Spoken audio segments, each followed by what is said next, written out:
Chipata, Chinsali, Kasama, Mansa, Solwezi, and Mongu. Feel free to interact with us and let us know where you are watching from. Only on your Top Star Decoders Channel 91, Sun FM TV. Radio Gone Rogue. Radio Gone TV. Sun FM, broadcasting from the Copperbelt capital, Ndola City. This is your favorite station. Sun FM.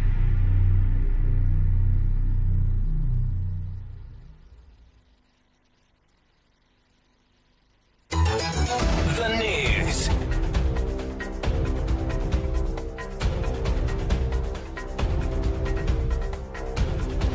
Hello and welcome to Sun FM Radio and TV News. We'll take a look at stories making headlines. Minister of Finance and National Planning, Dr. Stumbeko Msokotwane, has announced that the Treasury released 15.56 billion kwacha in November 2025 to support public services, infrastructure projects, debt obligations, and social programs. A non-government organization has stated that the nationwide rollout of solar plants across all constituencies marks a significant advancement in stabilizing Zambia's energy supply while fostering rural development. United Party for National Development UPND Livingstone District Youth Chairman Gerard Kuyawana has cautioned young people against engaging in acts of violence. In sports, the Zambia under-15 boys and girls national teams have been crowned champions of the CAF African Schools Championship COSAFA qualifiers after defeating South Africa in both finals. Join me for the details shortly.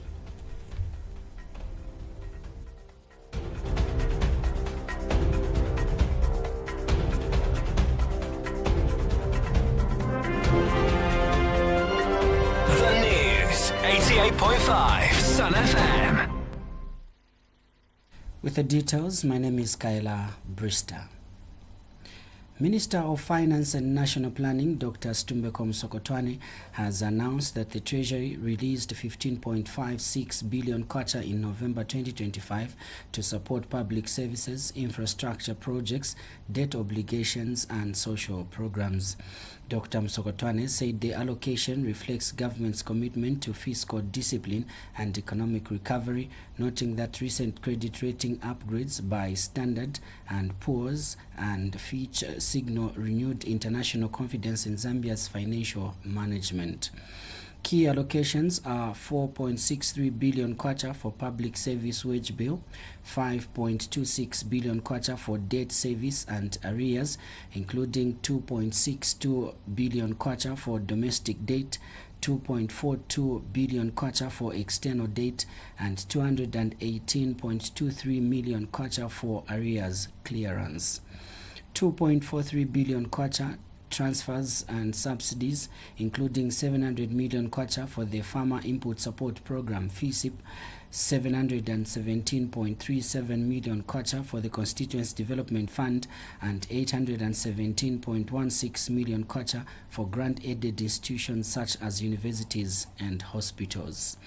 Retirees received 139.14 million kwacha in pension payments, while the Food Security Park program was supported with 55.69 million kwacha. 2.04 billion kwacha general operations, covering 412 million kwacha for essential drugs and medical supplies, 400 million kwacha for voter registration, and 100 million kwacha for Zambia Railways recapitalization. And 1.2 billion kwacha capital expenditure, with 613.42 million kwacha directed to road infrastructure and the remainder to education, tourism, and defense projects. The minister highlighted the recapitalization of Zambia Railways Limited as a cornerstone of economic transformation. In November, the Treasury released 100 million kwacha for ZRL, complemented by a 50 million euro grant from the European Union. The investment will modernize signaling systems, rebuild critical track sections, improve safety, and reduce derailments. Dr. Msokotwane said the modern railway system is essential for Zambia's competitiveness, lowering transport costs for mines, farmers and manufacturers while protecting roads from heavy damage. The minister stressed that progress requires collaboration across statutory bodies and agencies, including the Bank of Zambia, Zambia Revenue Authority, Industrial Development Corporation, and others. Dr. Msokotwane acknowledged ongoing challenges such as power deficits, but assured citizens that government is aggressively working to stabilize energy supply. He emphasized that Zambia's economic progress is real, noticeable, and internationally recognized, and pledged continued transparency and delivery. Go Back to the Land Zambia Executive Director Cyprian Piri says the nationwide construction of 2 megawatts solar plants represents a major step towards stabilizing Zambia's energy supply and driving development in rural areas. He noted that the initiative follows years of load shedding, which have undermined business operations, reduced industrial output, and disrupted essential public services across the country, particularly in rural communities that have borne the brunt of these challenges.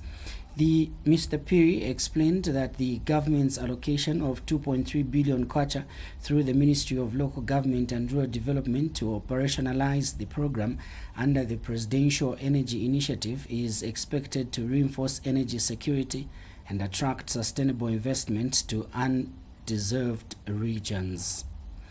He emphasized that the project will support job creation, especially for young people, while improving the overall welfare of communities that have long struggled with limited access to reliable electricity. The executive director further indicated that commissioning of the 2 megawatt solar facilities is scheduled for March 2026 as part of broader national efforts to diversify the energy mix and reduce dependency on hydropower. He added that the initiative marks a significant advancement in Zambia's pursuit to rural resilience and economic growth. As a country, we have painfully faced numerous challenges due to load shedding over the years that significantly has affected economic activities, disrupted businesses, industries, and social services. As an organization, we applaud the government through His Excellency the President, Dr. Hakainde Hichilema, who has directed the Ministry of Local Government and Rural Development to invest 2.3 billion kwacha to kickstart a nationwide solar plant in all the constituencies across the country under the Presidential Energy Initiative. The implementation of the 2 megawatt solar plant per constituency under the Presidential Energy Initiative will not only improve energy security in the country, but more importantly will attract rural investment, stimulate economic growth, create employment among the youths, and the well-being of rural communities. United Party for National Development UPND Livingstone District Youth Chairman Gerard Kuyawana has cautioned young people against engaging in acts of violence, stressing that such behavior is not sanctioned by the party. Speaking in an interview, Mr. Kuyawana said the UPND will not tolerate violence, cadreism, or intimidation carried out in its name. He explained that such actions undermine government efforts to promote peace, unity, and a conducive environment for community development. Mr. Kuyawana warned that youths found perpetrating violence will face the law, adding that party leadership will not shield anyone involved in illegal activities. He urged young people to focus on skills development, entrepreneurship, and meaningful political participation that strengthens democracy rather than tarnishing the party's image. Mr. Kuyawana further appealed to community members to report any acts of cadreism, emphasizing that maintaining peace is a shared responsibility. We want to appeal to our youths that when the president gives a word of command or instruction, all of us as party officials, we need to follow. The stance of our party president, who is the Republican president, is that no one is going to take advantage of being UPND to go into offices, go into markets, go into government institutions, public places, and disturb the order of that place. And so that is the stance of the party as it is from 2021 onward, and that's going to be maintained. And we are not going to allow anyone, despite their position in the party, whether they are position or not, to use the name of the party to disturb the citizens. Solwezi District Education Board Secretary Webi Kasangola has urged information on government empowerment programs, particularly school bursaries, to ensure that more vulnerable individuals are able to benefit. Mr. Kasangola observed that many vulnerable people are failing to access school bursaries due to limited awareness of the initiative. He explained that while resources are available, the main challenge lies in the inadequate publicity of the program by civic leaders within their respective communities. The Solwezi Debs further noted that in some cases, funds allocated for school bursaries remain underutilized because they are not fully accessed. Resources are available. The only challenge probably is because it's not highly publicized. Because sometimes, as it was indicated earlier, those funds are not even exhausted. So I think my appeal probably is that the WDCs, the councillors for those respective areas should do more to publicize that there are resources here that are readily available that should support the learning processes, especially for the learners in boarding institutions. A resident of Chidlabombwe, Onea Chola, has expressed concern over the increasing cases of teenage pregnancies in the district, attributing the rise to the influence of smartphones and the adoption of Western culture. Ms. Chola explained that many young people are exposed to inappropriate online content, which encourages them to engage in sexual activities before they are mature enough. She noted that smartphones have become difficult for parents to monitor, leaving children vulnerable to harmful material. She warned that if no action is taken, the situation could worsen. She urged parents and guardians to take immediate steps by setting limits on smartphone usage, monitoring digital content, and teaching children about responsible behavior. Ms. Chola further appealed to parents to take the lead in guiding their children towards positive paths that will secure their future.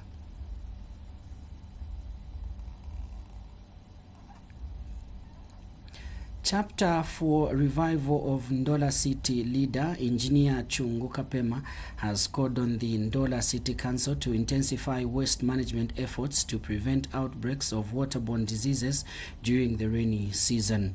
Speaking in an interview with Sun FM TV, Engineer Kapema lamented the growing heaps of uncollected solid waste at Peter Singongo and Kansenshi markets, warning that the situation poses serious health risks as rains intensify.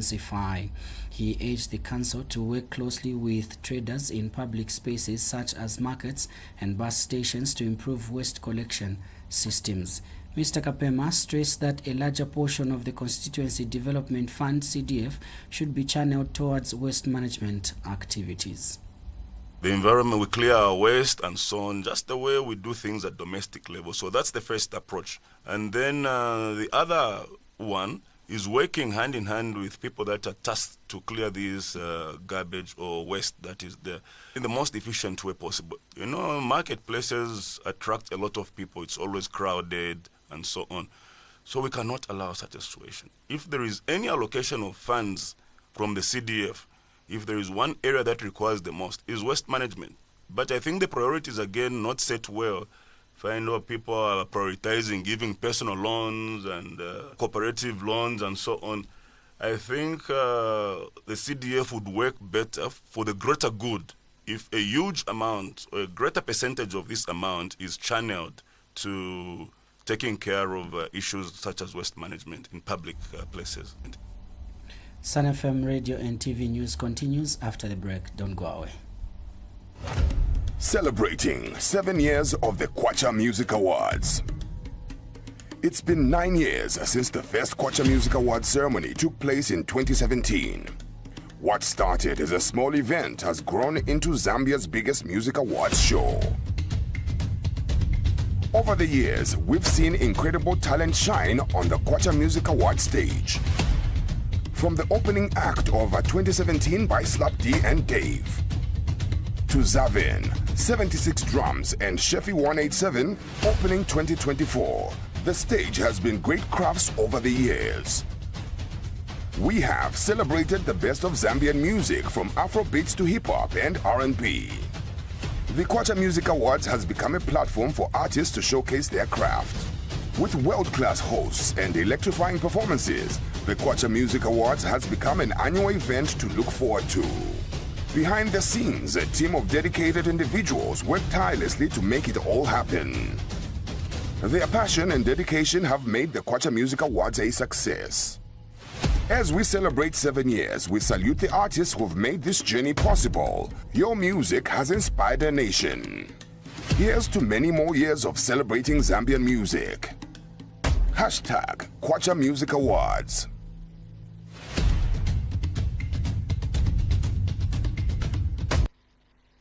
Welcome back. In sports, the Zambia under-15 boys and girls national teams have been crowned champions of the CAF African Schools Championship COSAFA qualifiers after defeating South Africa in both finals. In the first final, played at Ida's Valley Sports Complex in Stellenbosch, South Africa, the Zambia under-15 girls beat the host 1-0 to dethrone the defending champions and claim the bragging rights. A 17th minute strike from Matilda Hambulo was all Zambia needed to secure the title. In the boys' final, Zambia came from behind to beat South Africa, who were also the defending champions. South Africa opened the scoring after a mistake by goalkeeper Christopher Wamundila, who parried the ball into the path of Nasri Idris. Zambia hit back quickly with Michael Chilinda, leveling the score in the 18th minute. Zambia Maxen Msimuko completed the comeback with a 24th minute winner to seal the championship for Zambia. These victories mean the Copper Princesses and the Junior Chipolopolo will now represent COSAFA at the CAF Schools Championship in continental level. To end the news, the headlines again.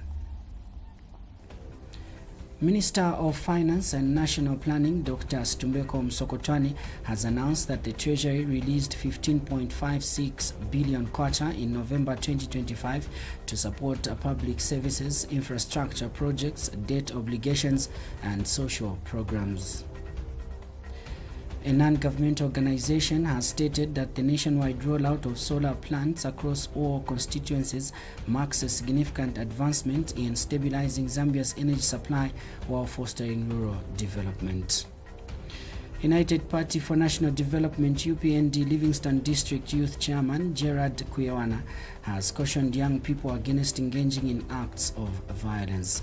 Finally, in sports, the Zambia under-15 boys and girls national teams have been crowned champions of the CAF African Schools Championship COSAFA qualifiers after defeating South Africa in both finals. And that's the news on behalf of the entire Sun FM news crew. My name is Kyla Brista. Stay tuned.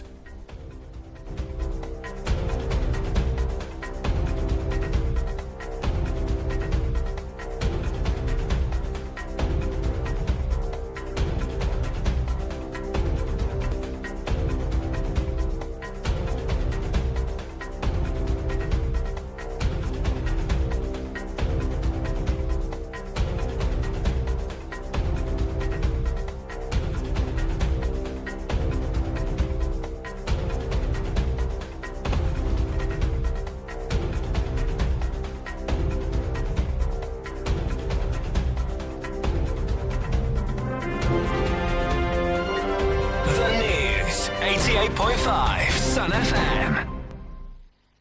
The long awaited